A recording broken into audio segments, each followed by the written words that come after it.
Dios les bendiga a todos mis hermanos en Cristo. Gracias a Dios que nos permite estar una vez más en este lugar y pues vamos a tener un pequeño mensaje de la palabra de Dios, importante como siempre. Antes de comenzar este mensaje, hermanos, a toda la iglesia Monte Los Olivos aquí en la ciudad de Tulsa, queremos avisarles que no se van a estar reanudando los servicios como se había avisado. Vamos a estar respetando la ley que ahorita nos ha dicho que hasta después del 15 de mayo.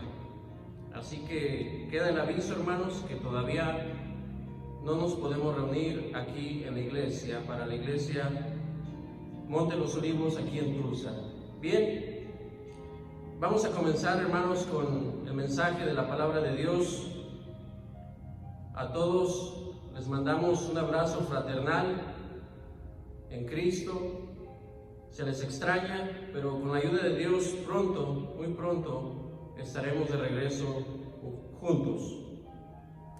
En esta tarde, hermanos, quiero invitarles a que abramos nuestra escritura, nuestra Biblia,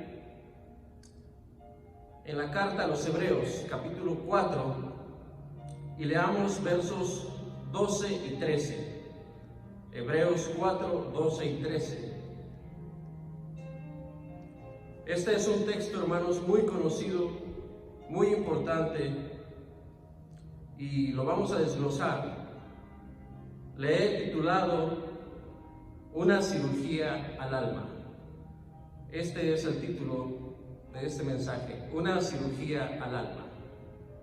Y dice así la palabra de Dios: porque la palabra de Dios es viva y eficaz, y más cortante que toda espada de dos filos, y penetra hasta partir el alma y el espíritu, las coyunturas y los tuétanos, y discierne los pensamientos y las intenciones del corazón.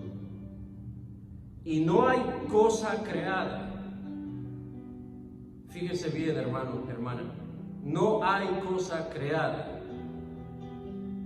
que no sea manifiesta a su presencia. Antes bien, todas las cosas están desnudas y abiertas a los ojos de aquel a quien tenemos que dar cuenta. Oremos. Padre Santísimo que estás en el cielo, te damos la gloria y te damos la honra, Señor, porque has tenido misericordia de tus hijos, porque has tenido misericordia del mundo entero, Señor, a pesar de los estragos de muerte, de enfermedad. Tú nos has cuidado en la palma de tu mano, Dios. Y te damos, Señor, en este momento nuestro corazón, nuestro pensamiento, para que tú trabajes en ellos, Señor, puedas renovarnos, puedas transformarnos, oh Dios, porque solamente tú, nuestro Hacedor, puedes hacerlo. Bendice tu palabra, que tu semilla, Señor, caiga en tierra buena y que fructifique, Señor, en todos aquellos que la escuchan y la escudriñan. Gracias en el nombre de Jesús. Amén. Bien, como una introducción, mis hermanos, he decidido traer este mensaje porque es muy común que mucha gente a veces se sienta ofendida por la palabra de Dios. A mucha gente le pasa que cuando escucha un mensaje le parece duro y se ofende. Otros se sienten lastimados. Muchos piensan que hay un ataque hacia sus personas. Muchos piensan que nosotros sabemos sus vidas, cuando la palabra de Dios es predicada. Y muchos otros son quebrantados por esa palabra. Porque todo eso lo provoca la palabra de Dios, porque dice aquí que es viva y produce efectos en todo ser viviente. El propósito de Dios, hermanos, no es lastimar, no es ofender, no es castigar. El propósito de Dios a través de su palabra, hermanos, es un propósito bueno. Y es muy normal que estas cosas sucedan, que despierte sentimientos, reacciones en nuestro ser carnal. Pero vamos a explicarlo de una mejor manera para irlo entendiendo paso a paso, porque este texto, hermano, que acabamos de leer es un texto muy importante y muy profundo. Antes de entrar a ello, quisiera comentarles una experiencia, algo que pasó en mi familia, y lo quiero utilizar como una ilustración. En cierta ocasión, mi padre biológico tuvo un infarto al corazón. Tremendo. Estábamos felices visitándonos y él jugando con mis hijos se agitó y le pegó un infarto tremendo en su corazón. Tuvimos que llamar a la ambulancia y lo llevaron de emergencia al hospital. Cuando el especialista, el cardiólogo, lo valoró, nos llamó a sus hijos y nos dijo: necesitamos intervenir con emergencia a su padre. Necesitamos hacerle una cirugía de corazón abierto pronto. Y si no hacemos eso, él va a morir. Era un caso, hermanos, como muchos, de vida o muerte. Hermanos, literalmente la vida de nuestro padre estaba en la decisión que tomáramos. No es fácil tomar una decisión de esas, hermanos, porque si nos ponemos a pensar lo que significa una cirugía a corazón abierto, hermanos, de varias pulgadas de longitud, donde literalmente te cortan el pecho, lo abren como un libro y sacan el corazón de su lugar, hermanos. No es fácil. Había que ponerle válvulas en todas las arterias principales. Era muy riesgoso. Se pierde mucha sangre y hay muchas probabilidades de que la persona no resista. Pero el doctor nos dijo: muchachos, confíen, tu papá va a aguantar la cirugía y nosotros estamos capacitados para hacerla. Está en buenas manos, todo va a salir bien. Y pusimos esa cirugía en las manos de los doctores y en las manos de Dios, que es el doctor de doctores. Todo salió bien. Mi padre vive con salud y esperamos que viva muchos años más con nosotros. Pero entrando a la palabra, hermanos, de la misma manera, Dios utiliza su palabra, que es el medio, para entrar en el interior del ser humano. Y dice, a lo que nos da a entender a la luz de la palabra, que Él nos hace una cirugía en nuestro interior, con el propósito de ver lo que hay dentro y de mostrarnos a nosotros las pruebas de lo que hay dentro de nosotros, porque muchas veces nosotros estamos cerrados y no queremos aceptar nuestra realidad delante de Dios. Pero Dios, como el doctor de doctores, hace un diagnóstico.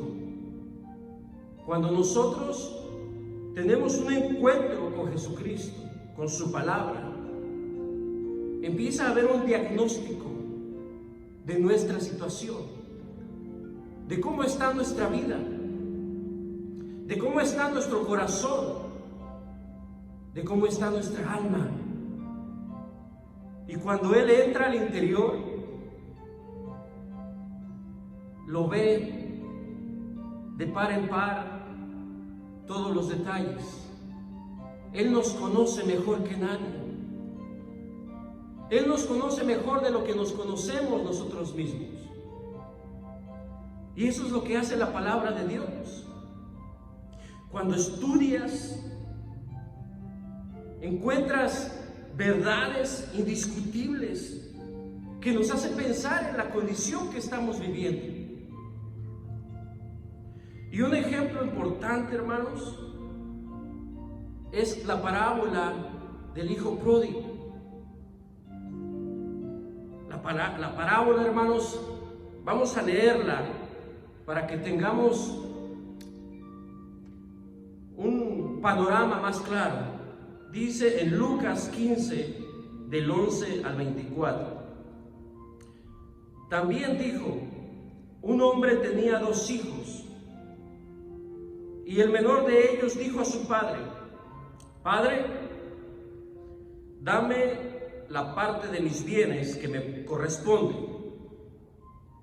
Y el padre le repartió los bienes. No muchos días después, juntándolo todo, el hijo menor se fue lejos a una provincia apartada, lejos de su padre. Quería vivir solo, ser independiente, a una provincia apartada. Y allí, libre para hacer lo que él quería,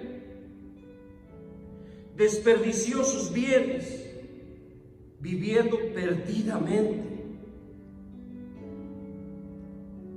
Eso tiene mucho que ver con nosotros, porque eso es precisamente lo que hacemos.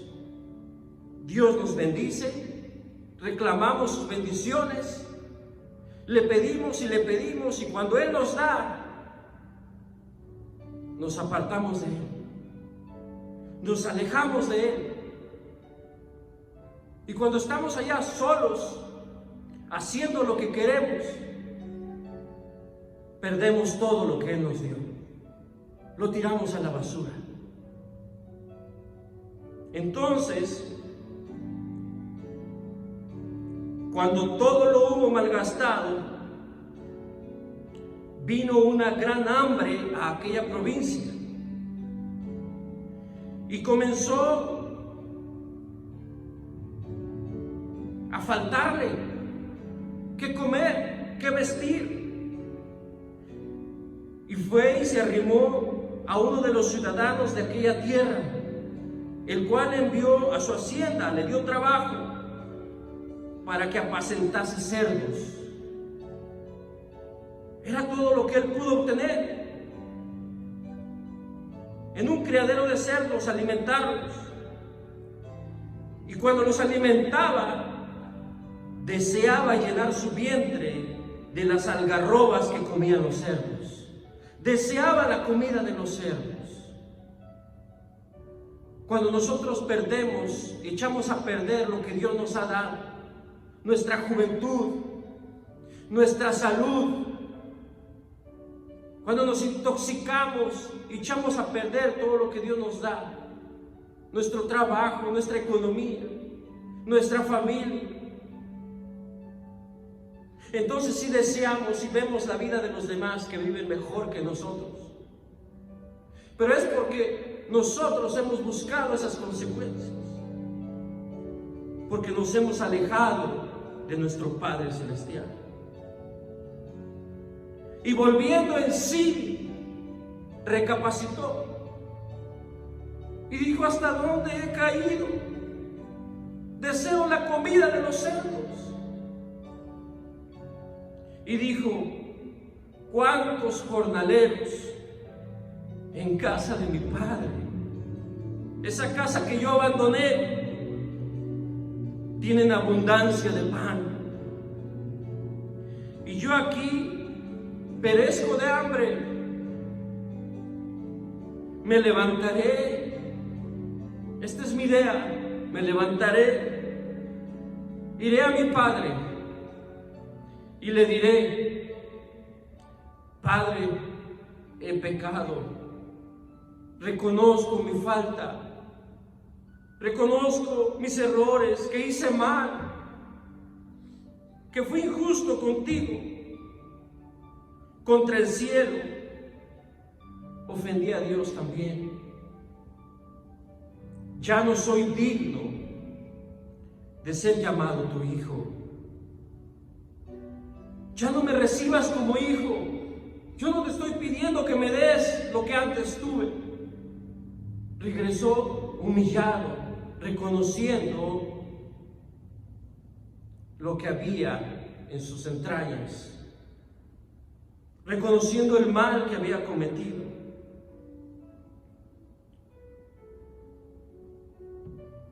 Dice: ahora hazme como a uno de tus trabajadores, como a uno de tus jornaleros. Hazme un trabajador tuyo, porque será mucho mejor que estando lejos. Y levantándose, regresó a su padre. Tomó camino a casa de regreso.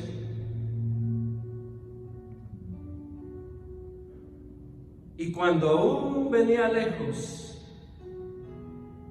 se veía esa silueta cansada de aquel hombre derrotado, triste, pero allá venía caminando lejos.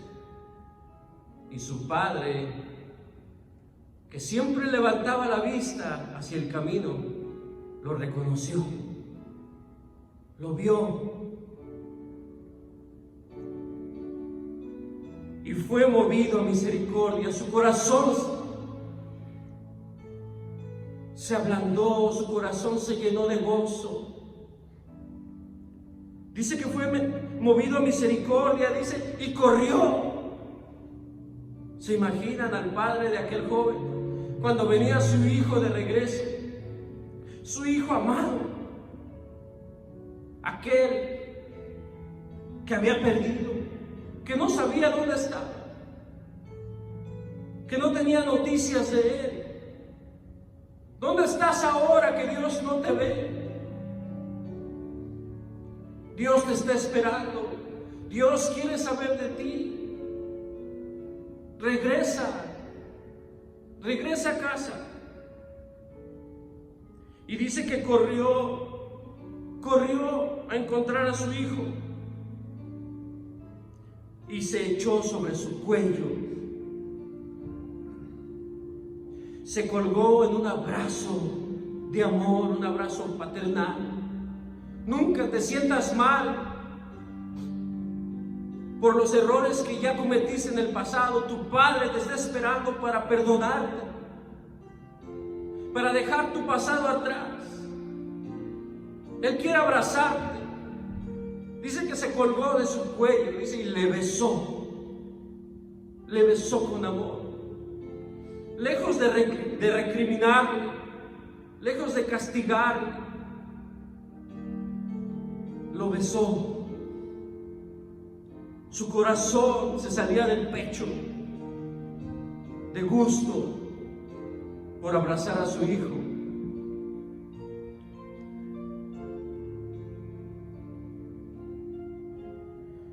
Y él le dijo, aquel joven: Padre, he pecado contra ti. Pero el padre dijo a sus siervos: sacar el mejor vestido, tráiganme el mejor ropaje, el mejor traje, el más caro, y vístanle a mi hijo, y pónganle un anillo en su mano, y póngale calzado en sus pies. ¿Se imaginan la condición que venía este hombre, hermanos? ¿Qué ropas habrá traído? ¿En qué condición regresó? Le tuvieron que poner calzado a sus pies. Venía descalzo. Dice: trae el becerro gordo y mátenlo, y comamos y hagamos fiesta, porque mi hijo muerto era y ha revivido, se había perdido y es hallado. Y comenzaron a regocijarse. Hermanos, esto es una hermosa historia de amor. Es verdad que la palabra al principio no es fácil, hermanos, digerirla. Al principio duele, al principio lastima cuando somos confrontados con nuestra realidad, pero cuando tú vas a un doctor, tú no te ofendes con el doctor porque te diga la verdad. Tú le dices: doctor, dígame la verdad, ¿qué tengo? Entonces, ¿por qué cuando nosotros venimos a Dios y escuchamos su palabra nos ofendemos? Si todo lo que hace la palabra de Dios es darte un diagnóstico de cómo está tu vida. Entonces, hermanos, el propósito de Dios a través de su palabra es muy importante. Cuando empezamos a reconocer nuestra condición humana a través del espejo de la palabra de Dios, es porque Jesús, nuestro doctor, ha comenzado la primera fase de la cirugía al alma. Porque la primera fase del doctor es cuando corta, cuando abre. Y por eso la palabra en Hebreos 4:12 dice que la palabra de Dios es más cortante que toda espada de dos filos. Porque eso es lo que hace. Corta, pero para abrir, para poder entrar adentro. Y yo lo comparo, hermanos, porque de eso se trata. Lo comparo con un bisturí. La palabra de Dios es el bisturí de Dios.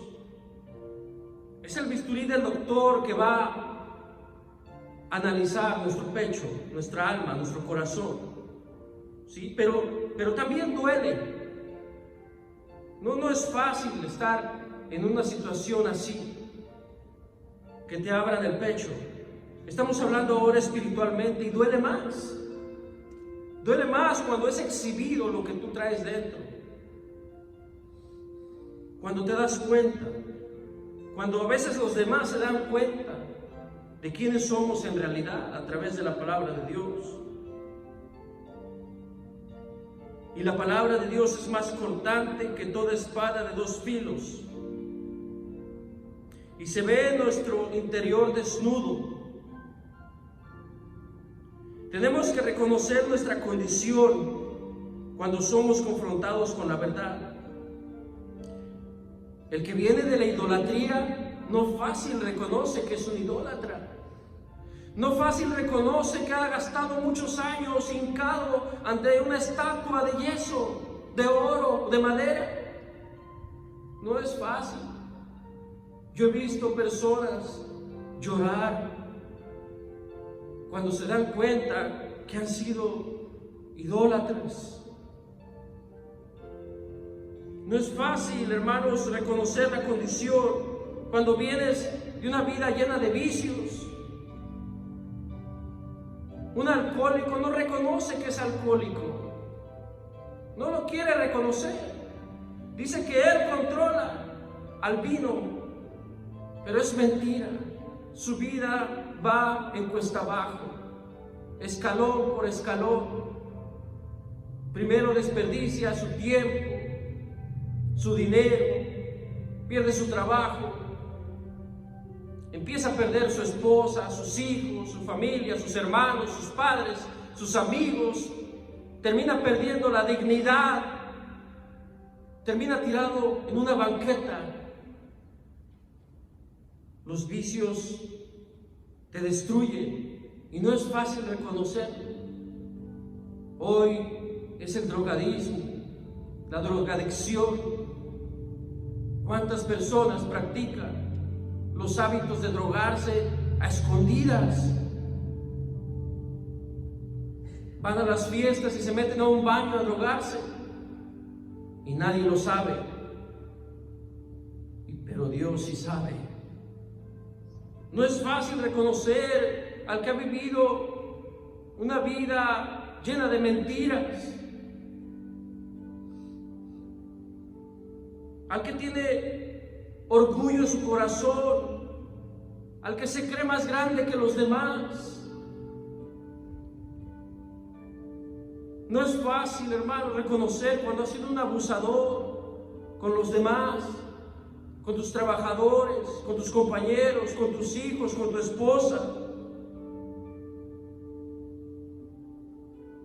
No es fácil reconocer, hermanos, la vida de pecado que hemos llevado. Y esto no solamente es para el nuevo que es confrontado con la palabra, también es para nosotros que tenemos mucho tiempo en ella y que no hemos abandonado los hábitos, las prácticas del pasado, o que a veces regresa a nuestra mente el deseo de volver a practicar lo que antes practicábamos. Eso no puede ser, porque Cristo no puede volver a ser crucificado. Entonces, hermanos, es cuando necesitamos reconocer y quebrantarnos. Es lo que hace la palabra. Duele confrontar la palabra, tanto que quebranta el alma. A veces produce enojo, como aquellos religiosos fariseos cuando Jesús les decía que vivían una vida llena de hipocresía. Él les decía: hipócritas. Ellos crujían los dientes de coraje. Igual, hoy quien vive en una religión y no en el amor de Jesús, vive en hipocresía. No podemos venir para quedar bien con la gente. No podemos venir por cumplir. No podemos solamente ser cristianos cuando venimos a la iglesia. Tenemos que llevar una vida de la mano de Dios, sin caretas. Es importante, hermanos, reconocer. Hay mucha gente, hermanos, que cuando se da cuenta y han pasado muchos años y dice: caray, si yo hubiera conocido a Dios en mi juventud, ¿cómo hubiese sido mi vida ahora? ¿Cómo hubiese aprovechado el tiempo? Entonces llega el arrepentimiento. En el mensaje a las 7 iglesias del Apocalipsis, hermanos, Jesús confronta a 5 de ellas. A 5 iglesias les dice, ya cristianos, de tiempo, les dice: pero tengo algo contra ti. Y les dice: tengo que haces esto y haces aquello. Y les dice: pero necesitas arrepentirte. Les da otra oportunidad. Reconoce que estás haciendo esto mal y arrepiéntete. Eso es lo que Él busca. Cuando la palabra nos desnuda y nos descubre, hermanos, no es para enojarnos, es para curar nuestra alma. Porque eso es lo que viene en la segunda fase de una cirugía. El doctor ve todo lo que está mal, lo quita, lo corta, lo expulsa, corta un cáncer, corta un tumor y lo quitan de tu organismo. Eso es lo que hace Dios. Descubre lo que está mal, pero no para humillarte, no para hacerte un mal, sino para quitártelo, para darte la medicina que necesitas, a través de su palabra, a través de su Espíritu, que es el que sana nuestras almas. ¿Sí? Y esa es la segunda fase, hermanos, de una cirugía. Dijo Juan el Bautista en Juan 1:29, el siguiente día vio Juan a Jesús que venía a él y dijo, he aquí el Cordero de Dios que quita el pecado del mundo. Eso es lo que quiere hacer el Señor con su palabra, quitar nuestra maldad, quitar todo lo que nos está matando, lo que nos está dañando, lo que nos está destruyendo, hermanos. Ese es su verdadero propósito de bien para nosotros. Él sana a los quebrantados y venda sus heridas, dice el Salmo 147. Él sana a los quebrantados de corazón y venda sus heridas. Jesús es el buen pastor, hermanos, y Él busca a aquella oveja que se perdió. ¿Sí? Él busca a la oveja perdida y cuando la encuentra lastimada, la carga en sus brazos, cura sus heridas y la lleva de regreso al redil. Es lo que quiere hacer con nosotros. Tú que me escuchas, regresa, deja que el Señor cure tus heridas. Él es el buen samaritano que encuentra al hombre que estaba tirado en el camino, asaltado por la maldad de este mundo, y lo levanta y lo cura y le da reposo. Él es el padre del hijo pródigo que siempre se para todas las tardes en su portal para ver a lo lejos, esperando ver la llegada de su hijo perdido, para abrazarlo, para besarlo, para vestirlo dignamente y para hacer fiesta a su llegada. ¿Qué aplicación podemos hacer a nuestras vidas, hermanos?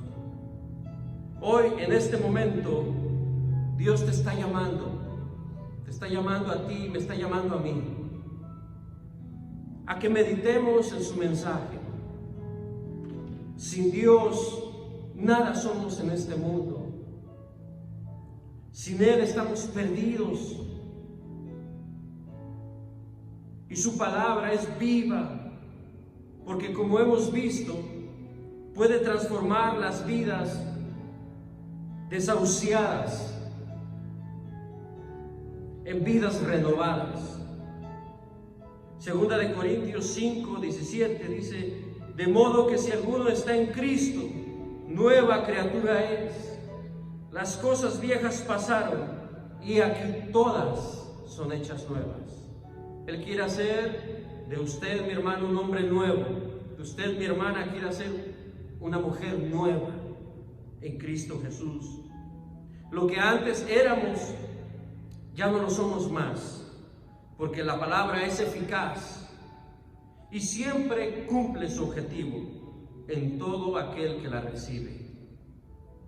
Porque como desciende de los cielos la lluvia y la nieve, y no vuelve allá, sino que riega la tierra y la hace germinar y producir, y da semilla al que siembra, y pan al que come, así será mi palabra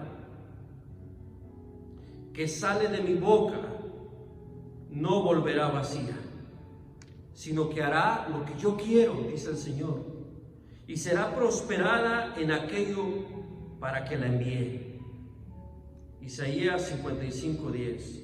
Así que si eres nuevo en escuchar la palabra de Dios, te invito a que la sigas escuchando, que la sigas estudiando, para que tu vida sea transformada. Y si ya eres viejo en este camino, en el estudio de la Biblia, te exhorto a regresar a tu primer amor, hermano, con mucho amor y súplica en el nombre de Jesús. Regresa a tu primer amor y recuerda que la palabra de Dios es nuestro alimento diario. A mis hermanos que están sufriendo los estragos de esta enfermedad, les deseo pronta recuperación y seguimos orando para que esta palabra de vida expulse todo lo malo de su organismo físico y de su alma, y produzca gozo y produzca paz aún en medio de la tribulación. Un abrazo para todos, que Dios les bendiga, hasta pronto. Padre Santo que estás en el cielo, te damos gracias por tu palabra, que esta semilla fructifique, Señor, y que los corazones que hoy han permitido que tú entres sean renovados, sean sanados, y que tu sangre preciosa produzca vida nueva, vida abundante.